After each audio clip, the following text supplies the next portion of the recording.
My name is Dan Young, and welcome to the Millionaire Code podcast. I'm a self-made guy that has made multi-million-dollar businesses from scratch. There's no way I could have done it without the help of mentors who provided me with the wisdom and guidance to help me create the formula for success. Each week on my podcast, I'm going to interview a hugely successful business person that will provide you their secrets to success, and that way can act as your mentor too. I can't wait to share their stories and takeaways with you. Welcome to Dan's Millionaire Code.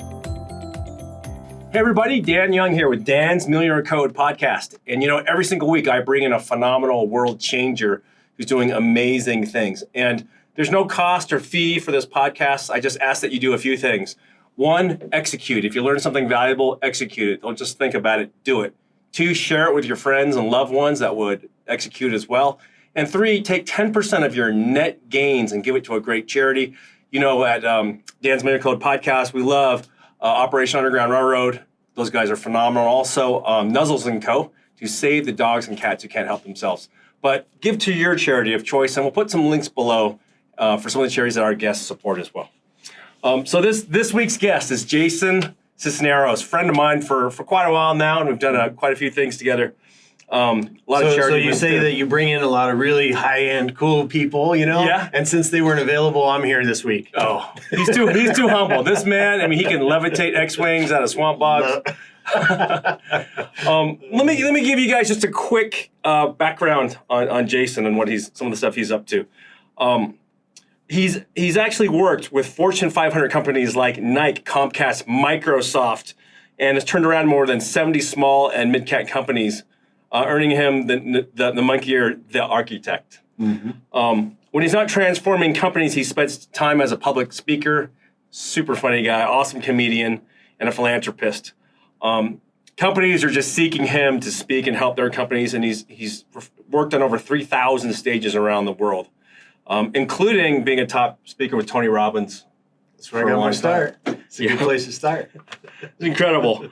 So I don't want to go too much into the details. I want to hear it from you, but really the big one is your story of where you came from and coming from dirt to this amazing level of success and influence. Mm-hmm. Maybe you can give us kind of a quick one of how did you get there, man? Where did you come from? Tell us about the dirt. It's a good question, and you know. There's two ways I like to come at this, which is, you know, everybody has a story, right? Everybody, and I've been around the world. You've been with so many people, right? Everybody's got a story, and it defines them, or they're able to take it and actually define the life that they want to live. And my story is no different. I mean, I think a lot of people go through pain. I just happened to be adopted by a guy who was a bad dude. You know, he was my mom. Married a guy, very abusive, dealt drugs, tied in with, dealing drugs. What dealing drugs do? He collected money and ran with some bad dudes. But, and that's what I learned as I was growing up, right? So many people, so regardless of my story or your story, there's a lot of formative things that happen in those early years. And so, at 17, I can fast forward the conversation. At 17 years old, mm-hmm. He went to prison for attempted murder of me and my mom. Wow. And I just did what I knew afterwards when he went to prison. I didn't know. So he was my adopted father, but up until that point, I thought he was my real dad. You didn't know? I had no idea. No idea. And so it was kind of crazy. It was really crazy because the night he got sentenced, my mom and I went out to dinner. And she said, by the way, I got to tell you something. He's not your real dad. And I was like, mind blowing, right? Mind blowing. And I said, Mom, why didn't you tell me that he wasn't my real dad? And because I'd never lifted my hand to him. I stepped in front of her, taking her beatings from the time that I was about 6 years old. Broke my nose a couple dozen times. And so, but I never raised my hand to him because I thought he was my dad. And she said, well, 2 reasons: you would have killed him, and he would be dead, and you would be in prison, and so or some sort of youth program or whatever. And I was like, well, that's good parenting, Mom. not letting me know. So but it shifted things, and shortly after I found out who my real dad was, and and changed my last name to that side of the family, which is Sisneros. And but again, after that, it wasn't like it just changed. Oh, he wasn't my dad. He's in prison. I did what I knew. And from 12 years old, I'd been either delivering drugs, making drug deals, collecting money. At 16 years old, I mean, I'd been beat up by him for a lot of years. So I was a good fighter. You know? And don't want to mess with Jason. Yeah. He can hold his own. Huh? Yeah. A lot of people, I didn't learn how to duck until I was about 15. I stood in front of those punches. So there was that learning, and then also that edge. I think a lot of people, when they don't see anything else for themselves, it's just like, I don't care about tomorrow. I'm thinking about today. And that's what it was for me. And I wanted to make a name for myself. And I thought of myself, I'm going to go out in a blaze of glory. Like, this is a criminal's lifestyle. That's how I was raised. And it was really interesting. I mean, one of the biggest turning points was when I would get beat up, I would be put in, I would be locked in my room for a couple of days, until my face healed. Yeah. And I had in there, my grandma always made sure I had a Bible, And I'm not a religious guy, but I read that Bible 17, 18, 19 times, just cover to cover, because I spent so much time, and that was like one of the only things in my room at some points. So I read cover to cover, and so and I didn't read them as a religious tome. I kind of read them as a series of stories to hope for and to think into the future. And then in 4th grade, I had Mrs. Ivy as a teacher, and she taught me that words can transport you from where you are to another realm, right? And some impactful things. Some very impactful things. What were some of the most powerful ones that changed your destiny? Well, so one of them changed my entire direction of my entire life, which was, and I don't even remember the verse, but in the Bible it says, the sins of the father are born onto the children. In other words, your leadership is going to seed into your children, and they're going to live that kind of lifestyle. And so it was getting towards the end, and my son was born about 5 days prior to this occurrence, right? So I'm backing up a guy that's, making a drug deal. We get into a scuffle. I get stabbed in the chest. Oh, dude. And it was instantly, as soon as that knife went in my chest, and I've got a scar that goes clear across my chest. Holy crap. And as soon as the knife went in my chest, that was the first thing that snapped into my head. Sins of the father born on the children. I said, if I live, I'm done. You know what I mean? I'm done. I'm out. Because my son is going to be subject to the same lifestyle, to the same, my entire life, not my life as in all the good things, but my life I went back, I saw it as that was going in, and I was, I still had to fight for my life in the moment, but I saw all these things of this is the life my son's going to live if I don't change. Whoa. And so I survived, obviously. And how old are you at this time? This was around, between 18 and 19. Young dude. Yeah, I was young. Man, doing bad stuff. Well, I mean, I've been doing it since I was 12. Like 12 was my first legit drug deal. Whoa. 12 years old, and I probably had carried stuff unknowingly when I was younger, just because that's kind of what they do. Scary. But yeah, I went in and I quit. I quit running with the guys that I was running with, and stopped doing everything I was doing. And I went and got a job, and I was peeling logs, hand peeling, the bark off of logs for log cabins, $6 an hour. Mm-hmm. And then I got married, and I heard my not my adopted, but my stepdad, or my, what do you call him? A father-in-law. I haven't been married for a long time. So I forgot what they're called. One dude. Yeah, that one dude. So my father-in-law got me a job, and it was a huge raise for me from $6 an hour to $8 an hour. And I was down in this sump. It was a mine up in Crested Butte, Colorado, and I was just digging crap all day long. Man. At $8 an hour. Jeez. So, went from that, and to advance it, I went from that. I decided that I wanted to learn a trade because criminal background, terrible family name, poor, all that stuff. I thought, well, I need to learn a trade, or else I'm going to be working for $8 an hour for the rest of my life. Mm-hmm. So I started working as an assistant to a carpet layer, and tearing up nasty carpet and, dead cats and all this You're doing stuff. The hard stuff. Well, and it's interesting that we're having this conversation, because I was having this very conversation with somebody yesterday about, the fact that people see where I am now, right? Mm-hmm. They see where I am now and they have no idea. And I that's why I told you I was going to change. I was doing something else, or I wouldn't have been in this suit. Usually you're in your workout outfit like me. That's it. Whenever I bump into you, he's like, you working out? Yeah, you're working out. You're working out. We're always in our workout clothes, so we can make sure of that. But one of the things that I want to make sure that everybody understands is that you have to do some things that you don't want to sometimes on the way, right? People try to leapfrog all the stuff. Mm-hmm. Like I walk around your building and see your success.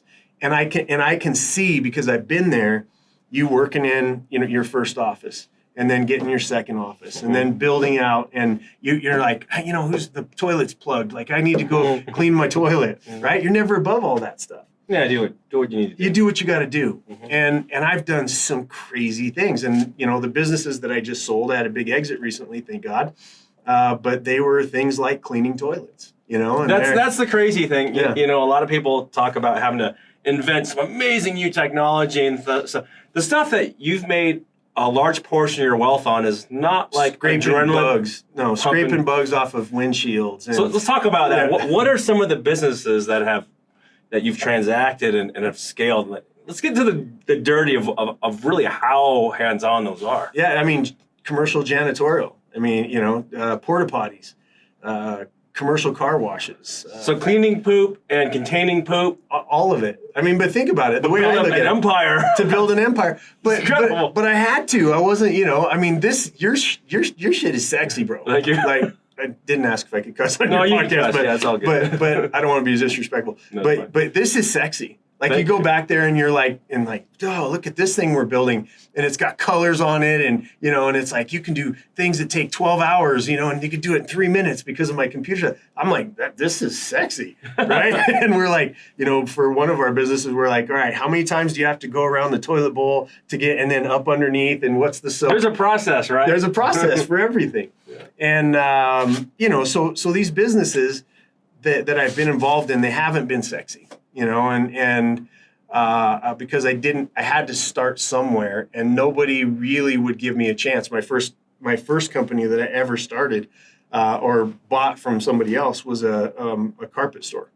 Because I had experience. You had removing the cats and the carpet and all the stuff, the turds and all this nasty crap that goes along with it. But and that was, again, you have to be ready. You and I have had multiple conversations, and you have to be ready for those opportunities when they show up. And I was laying carpet and didn't really have any. My vision was was small.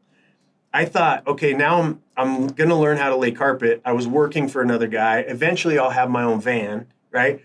And so my vision was, if I can feed my family by laying carpet, and maybe put some money back, I'll be able to retire by 60 years old.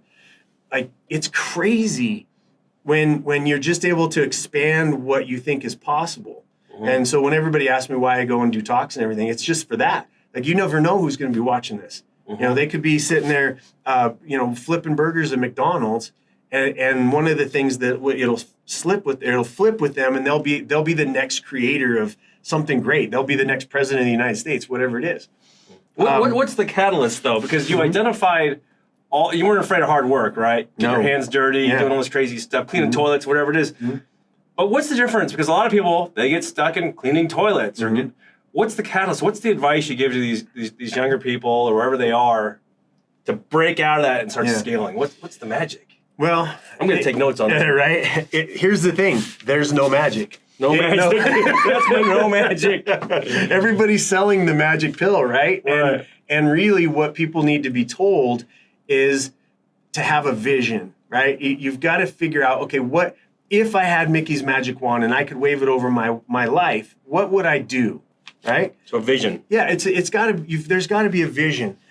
Because when all I wanted to do in my life, when I think back to that, was I just wanted to do a little bit better, I didn't want to live with my wife's parents, I wanted to get my own house. And then, I thought, and it was just vision after vision after vision. And one of the things that happened was one day I'm in there waiting. I was getting ready to get some carpet, and the owner of the shop was out and nobody was around. And I'm just kind of tooling around the showroom. And this lady comes walking in and she goes, I'm here to look at some carpet. And I'm like, well, the owner's not here, blah, blah, blah. But I said, here, look, I lay carpet, so let me show you around. Like, here's a good one, like this Berber, and it's got nylon, and it's da-da-da. But if you like a plush, like I was just kind of showing her around the shop. Oh. And that lady ended up buying $35,000 worth of carpet. And I thought to myself, I'm getting paid like $2 a yard, right? And she's paying $35 a yard for this stuff. Yep. And I'm starting to make calculations in my head. And then the owner came back and he goes, don't ever talk to my customers again. What? I'm like, she just bought $35,000 worth of stuff, right? And he got upset about it. And he said, but I'll tell you what I will do is I'll teach you the business. Because you obviously have some talent, right? I'll teach you the business. You come in, you quit laying carpet. You can do it on the weekends if you want to. But come and work in my warehouse and start learning the business all the way up. Whoa. But never talk to another one of my customers until I tell you that you're a salesperson. Okay. Right? So sure enough, same thing happens about 2 weeks later. This other lady comes in and I'm like, crap, do I just ignore her? Do I get in trouble for that? Or do I help her? So I helped her. You're like, she's the neighbor of this other lady. Oh, wow. Right? Warm lead, right? And I closed like $50,000 worth of floor covering. And I'm like thinking, my boss is going to be so pumped and so excited. He comes in, fires me. What an idiot. Because he told me not to. But you're selling. Because he told me not to sell. So I go and worked for another guy, ended up buying that company. And back then I didn't, I was like, I'm going to put him out of business. I'm going to, and I did. I put that guy out of business. Oh, man. Because I took all of his customers. Wow. And that was. So much of Jason. Back then, back then, I'm softy now. But unless you mess with my family.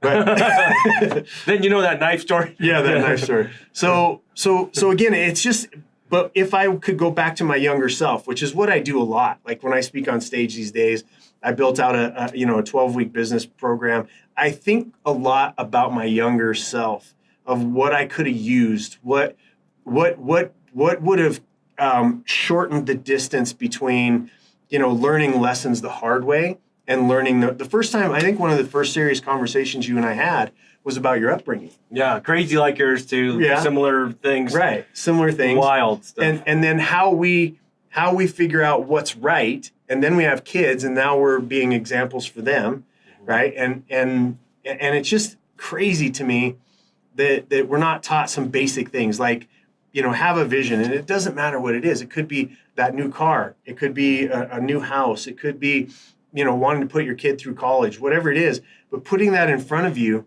and then how do you capture that vision? Do you write it down?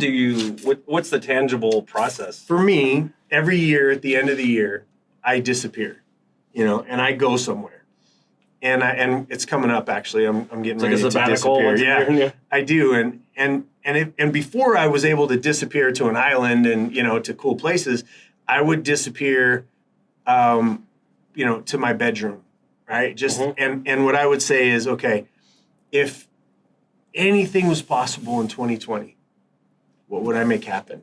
What would I do? That's a good question. Who would I serve? Right? Who would I love? Who needs to be exited out of my life next year? Right? And you just take a giant inventory of everything that you have, and if anything was possible, what would I achieve in 2020? Right? That's sweet. And whatever year they end up watching this, right? Because these things float around for years. But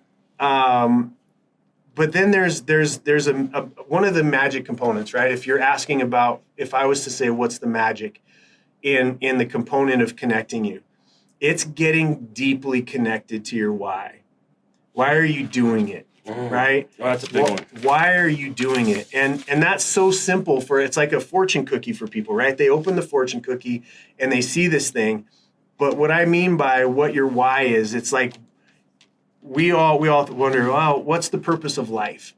The purpose of life is not some giant thing outside of us. It's a giant thing inside of us that everybody watching this, you, me, we have completely different ideas of what being a legacy maker means, right?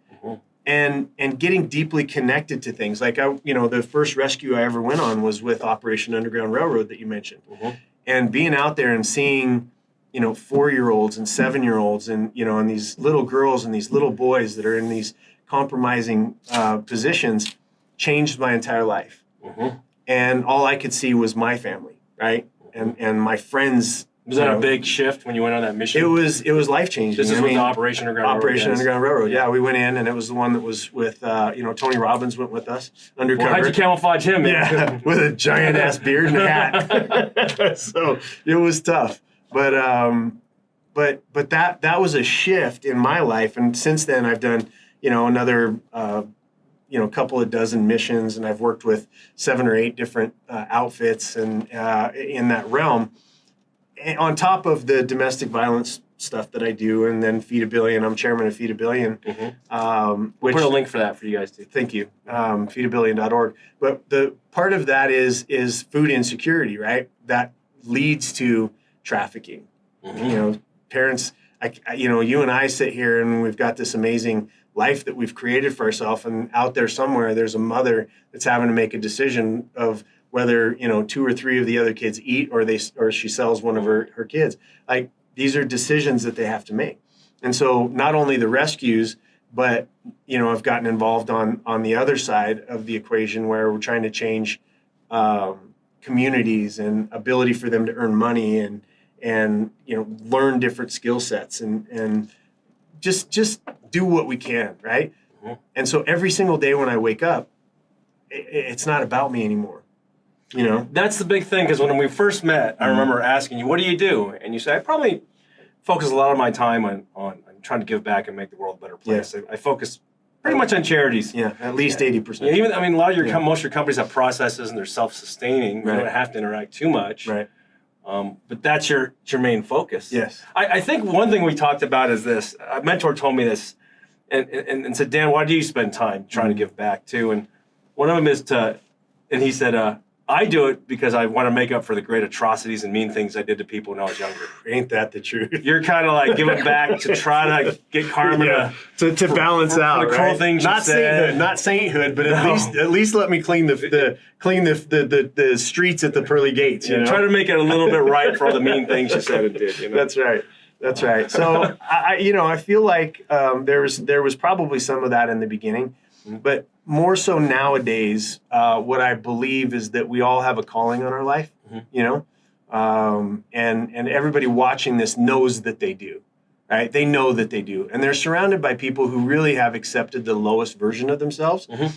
And they're surrounded by people who, if you did try to step out and you did try to make more money, if you did try to do something different, that they're kind of gonna be like that crab in the bucket and pull you down, or try to lop you off. Hey, I know you're trying to change your life, but you remember you cheated on your wife. You remember you got a DUI. You remember you did this thing over here. You remember that, whatever it is. And because people do that, they don't want you to leave, right? You think of what's the movie Titanic, right? Oh yeah. And you think about it, all the stuff shirts up top, and they're and then you keep going lower and lower. Where was all the fun being had? In the very bottom of the boat. That's right. Yeah. That's where Leonardo was. They're all partying down there. And so, but what happens is he tries to, as we try to leave that, that's where I was born, right? Was at that bottom level, and as you try to climb up, people are fine when you're there. When you're drinking, when you're partying, when you're doing all those things that keep you at that level of the boat, they're happy. They're not upset with you at all until you go, what's up here, right? What's up in this? Oh, you don't need to look at that. That's not for you, right? That's for those other people. They want to pull you back down. That's to right. The depth. Yeah, and you have this transition period, and I was, again, crazy conversation. You have this transition period where you're like, all right, I'm going to risk the separation from that lower level, and I'm going to go see what I can do up here, right? Oh. And there's this in-between area where the people that are up here think that you are lower than scum and you don't belong in their cabin, right? I know I know that feeling. And when you're transitioning, 100%. You're trying to prove yourself. I've been there, you've been there, right? And so they don't want you there. These people don't want you leaving. Well, it's lonely at that time. And it's that's the moment where you're like, what the hell do I do? Am I making the right decisions? Yeah. Like, you're in that spot. And that's why I love your podcast. Why I love what you're doing here. Thank you. Is because people can find this in the loneliness of them trying to change their life. Okay, so from you're mentoring all these students now, when they're right there and that crawling out of the bucket of crabs, out of the poo, they're trying to ascend. What do they do, man? Let's instruction get manual. clear. You got to get crystal clear about where you're headed, right? So you can measure. Because here's the thing that most people don't do. They if you're unwilling to be measured, you're unwilling to be held accountable, right? And if you're unwilling to be held accountable, you are going to stay exactly where you are and get worse. So you need to be measured. You got to have something to measure yourself against. If I say I'm going to put $1 million on the board next year, what do most companies do? When's the next time they check in on that number? The next year, when they're setting goals for the company. How did we do? No. What I'm saying is, if I set a goal for $1 million for this year, I need to know that $1,277 or whatever it is, I need to make that money today. What did I do today to make that money? So that I know I'm getting closer to or further away. Right? And so so having a very specific outcome, whether it's a house, too many people put out their vagaries, like, I want to change the world, right? Yeah. And I want to impact kids. I want to help the health of the world. Look, that's all great. Broad but not targeted. But it can't measure it. Yeah. Like people get so irritated with me. I mean, this deal why I'm dressed like this, the deal I just closed, right? I for the last 3 months I've been okay, but what about that? Okay, what about that number? How did we get here? What were the things that led to that? Right? Because everything can be reverse engineered, and to anything. If one person in this world's made $1 million, you can make $1 million for sure. All you have to do is just sit down, watch these kinds of things, sit down with you and go, okay, your first $1 million, what did you do? Well, what the most valuable advice he's ever going to give you is what not to do. Right? Yep. Here's not what to do to list. do. Right, the not to do. Don't get caught up with people. There's so many of those things of what not to do. But having that target, and what we've been taught to do in this lifetime is to not really sell out to anything. When was the last time you sat down with somebody that was 100% sold out to what they were doing? It's rare. It is rare. It's rare. And what we get taught is make sure all your social media looks really good, right? And underneath of it, my life isn't this good. My marriage isn't this good. All of these things that I'm putting out there. And so my reality when I'm interacting with social media, my reality is interacting with somebody else's bullshit, right? With somebody else's facade. And so that makes me feel bad about myself. So what I got to do is I got to trump up and make all my shit look fake, right? And make sure, look at me, I look happy. Now somebody else's facade or reality is interacting with your facade. When that's not what happens. No matter how much money you have problems. No matter how good your marriage is, you have fights. Everyone's poop stinks, right? Everybody's shit stinks, bro. And we live in this whitewash world where we're like, I'm not going to go too far in because, man, what if I fail publicly? And now publicly is all over the place. It's on Twitter. It's on Facebook. It's on Instagram. It's on the local news. It's everywhere when somebody screws up, right? And so we don't go all in on anything anymore. So what I would say is one of the greatest things is to make whatever you're going to achieve non-negotiable. Make it non-negotiable. And there's a book that's called it's called The Cleaner or something like that. I can't remember. The Michael Jordan's coach, right? His basketball coach, and he talks about people who make things non-negotiable. And then you throw your time, your energy, your effort into it. That means you're going to do less things. Look, the next piece that being non-negotiable is going to do is it's going to modify your behavior. Because whatever it is that you're experiencing in a relationship, with your body, with your health, if you're looking your bank account right now, the one thing that I can guarantee you is that all of that exists because of your behavior. It's what you're doing, right? One of the things when I started turning around companies, I figured out that if I could go back to a time when that company was performing well and imitate the activities and the culture, then I could reproduce those outcomes, right? Go back. Before they broke it. Yep. Before they broke it. Yep. And there's all these best practices and all this other kind of stuff. Just find when you were doing the best, right? And recreate those and then start to implement some good strategies, right? And a lot of times, I like that one. Go back to the best. Go back to the best time. It's, Man. I learned this lesson when my now 12-year-old was 5 years old. And we were watching the Lego movie, and my son has an architectural mind, and loves Legos.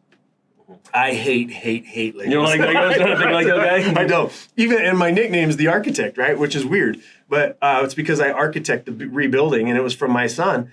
And what happened was we were building this ship. It was right after the movie, right? And it's like 4,722 pieces, and I'm like, this is like, You got a little ADD like me too. If there's 7 levels of hell, one of them is going to be me working on Legos. Yeah, that's tough, man. Yeah, exactly, because we have ADD. Oh man. So we were working on it, and we got to about 2 or 3 o'clock in the morning, and I'm starting to get mad because this thing is like wobbly, and I'm doing my best not to throw this thing against the wall, right? I'm thinking, it's teaching time for my son, teaching time. And I go, okay, son. We have the instructions, we have the picture, we have inside of the instructions, it has pieces and it has the number. We're going to just start taking this thing apart until we figure out where it's wobbly. And so we did, and then we found it, and then we built it back up. And, around the time the sun was coming up, we were done with the ship. And I looked to my son, he didn't know what I was saying. I go, son, you just gave me the greatest business lesson that I've ever had in my entire life. And he goes, I know, Dad, because we're master builders, high five. But it was the idea that you take those things back. And in business and in life, nobody's given us an instruction manual. Mm-hmm. We have to create it ourselves. When you buy a set of Legos, there's a box that has a picture on it. There's a picture on the actual instructions inside of it. And then you open that, and it's got the pieces and the bags separated for you, and all you have to do is find the right piece and put it in and plug it together and then build it up. And then there's a picture of what that section should look like. Mm-hmm. Our lives are not like that. Mm-hmm. Our lives are not like that. And the only way that we can make our lives predictably better is that when we get clear at painting the picture that we want to build, because then it becomes easier. Right? When you say, I want to live in this home, I want to get my child out of a gang-infested, crime-infested area, and I want to move to this home. And that home might be $250,000 that's, across Chicago, right? And right now I'm only making $8 an hour, and I'm struggling just to put food on the table, right? Mm-hmm. And so what'll happen is you get that, and then you make it non-negotiable. Right? That's the big one, make it non-negotiable. You got to make it non-negotiable. You see your son or your daughter or whatever in that new home, and you see them safe, and you see them in a new school district, and you see them, and you become really, really dialed and connected to that outcome. And then every single day you go, okay, I might be making $8 an hour now. I might be working 2 jobs. But if I went to the boss and said, hey, this $12 an hour job, what could I do to get that, right? Or go do an online course and raise your education level. Maybe work that job and figure out how my 12-year-old, your kids, they make money on the internet right now, right? Mm-hmm. And you can figure out a way to get a computer so that you can do business online, right? Because we still in this country, we still live in the land of opportunity. Mm-hmm. And if you apply yourself and to a unique set of strategies, you're going to outpace those people that are around you, mm-hmm. right? And so a single mom in Chicago, South Side, can dream about a $250,000 house and getting her child and her out of that scenario and make it happen, mm-hmm. right? There's charities and there's all that. Like if you happen to be one of them, reach out to us. Like this is the thing where I told you I committed, about 80% of my time now is to charities. Right, one of them is networking for moms. Where can people find you? Let's go over that too, because you're in a lot of places. Yeah, and so we'll put some links, but maybe you can tell these listeners where. Yeah, to go. The best place to find me is on the Bald Avenger page on Facebook. We kind of that's central for what we do. Okay, and but we have things like networking for moms, which helps single moms transition back into the workplace or learn how to do business, right? Mm-hmm. You've got a new dawn. Let's say you're an abused woman, right? You're in an abusive situation. A new dawn, what they do is they help get you out of that scenario, put you and your child in a safe place, which was missing for me and my mom. Mm-hmm. My mom and I got put into safe houses a couple of times, and it's like 24 hours, long enough to get you away from like if it's a drug or a booze infested, attack, but really no system. So Cat Dawn started a new Dawn, and that's transitional housing. Okay. So on and on and on and on. But the idea is for those who are watching is if you don't make it non-negotiable, you're playing somebody else's game. Okay. You're playing somebody else's game, and usually it's somebody that told you were a loser between the age of 0 and 18. Somebody, you saw a structure happening where the white kids were rich and they were doing this, and the Hispanics and the blacks and all this. Like you formed some sort of formula in your brain about the way the world was, and you've been operating by that framework for a lot of years. It's outdated. There's new framework, and we can program it ourselves, right?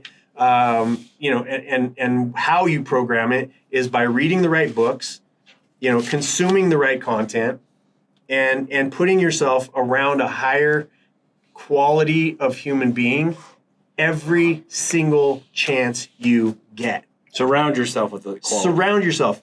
We're sitting at the gym the other day, right? I'm sitting there and just working, and I see you walk by, and I'm like, hey, I think I texted you. I'm like, hey, I'm here, right? And so you came back to the table, and then who goes walking by? Sean Whalen, right? Yeah, he's awesome. So Sean Whalen goes walking by, and we're having, hey, Jason, what have you been doing? Congratulations on selling your company. Hey, what are you working on?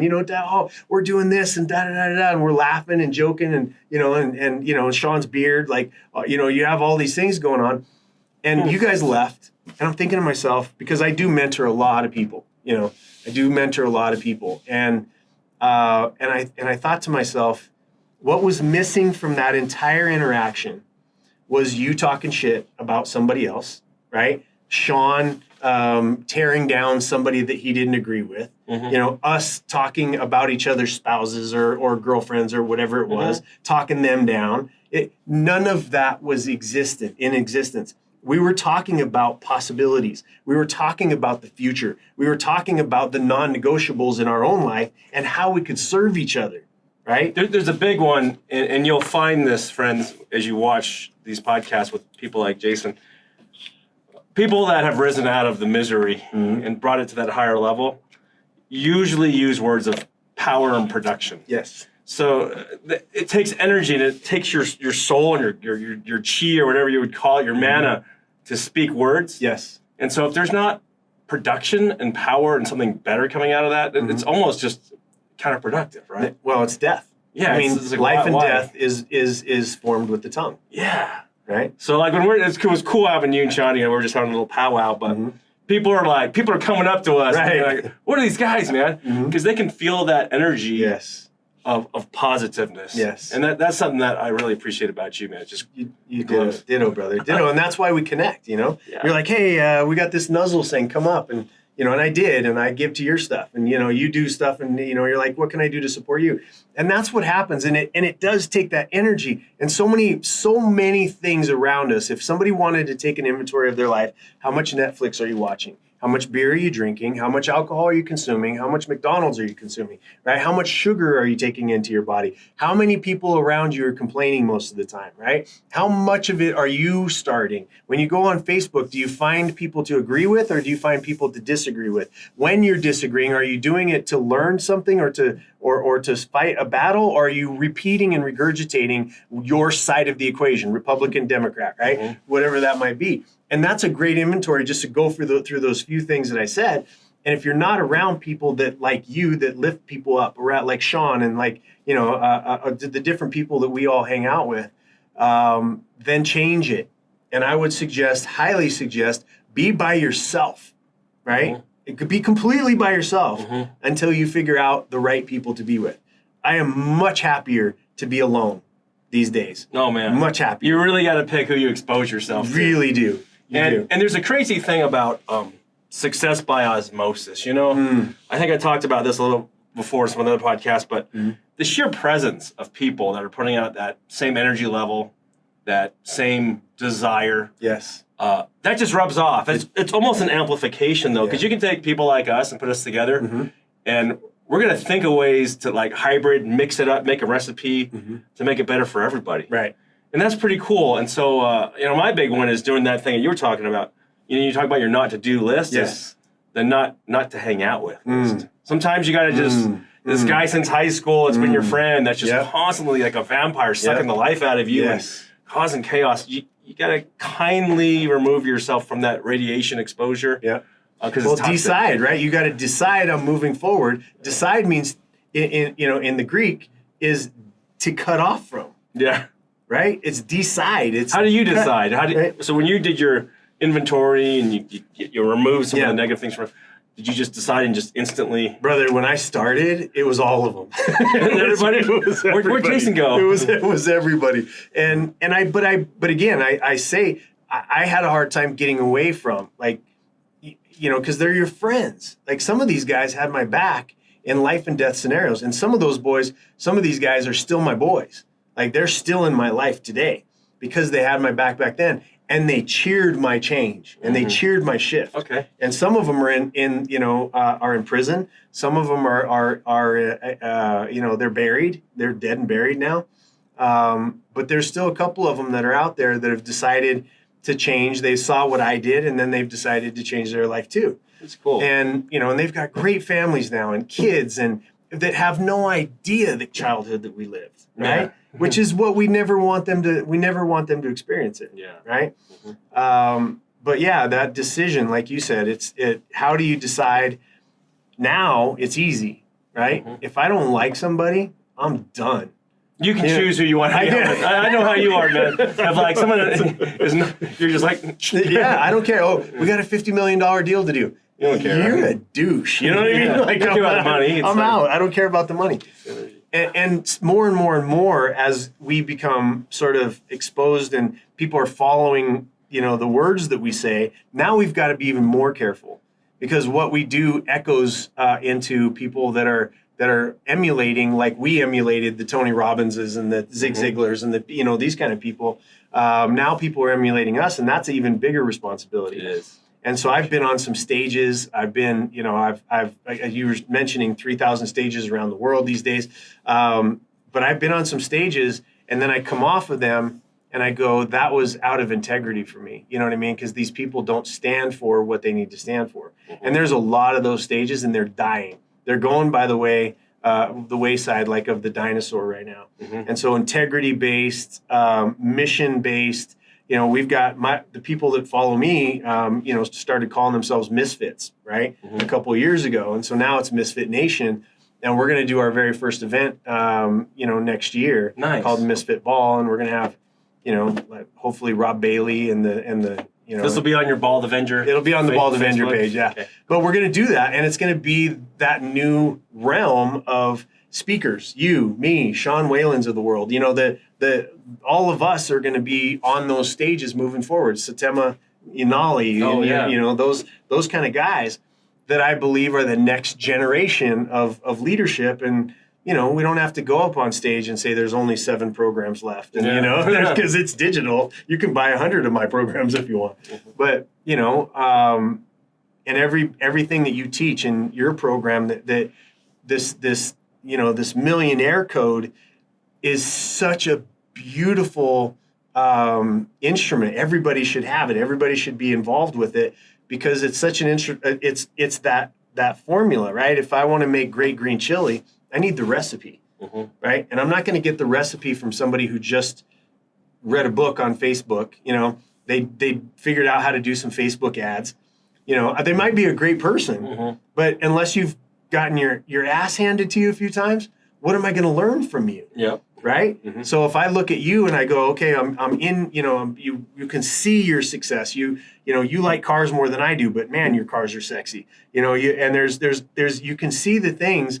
And plus, more than anything, the thing I love about you is how kind you are to people. Thank you. I'm just trying to make up for all the bad meanness when I was a kid. I can't imagine you ever being mean. But when I was a kid, I was a grouchy little kid. You were, yeah? We grew up in a tough situation. Yeah. I want to summarize some of your wisdom here because I have a lot of it here. So a few. One, surround yourself with the right people. Yes. That's critical. Remove those people in your life that are not the right people. You want to lower your exposure. There's no magic, but being super clear and specific on vision. clear, specific, not just broad, but very, very clear.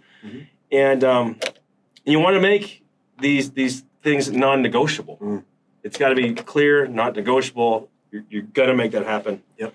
And you have to be deeply connected with your why. It's like your own personal fortune cookie. That's right. Right. Be super deeply connected. Yep. And get right with money. Get right with money. Get right with money. I mean, this is the underpinning thing. You can sit out here and say, I don't need to have money, blah, blah, blah. What about Mother Teresa? Mother Teresa was the greatest fundraiser on the face of the planet, man. And she would guilt people like you and I into $1 million check by just her little eyes, right? Because what she was doing needed money. Right? To fund helping. Everything that you want to do, everything that I want to do has to be funded, right? It has to be funded. I want to be a charitable person. Good. The reason that they die is the same exact reason that businesses die. Businesses die because they have piss poor management and they don't have enough money.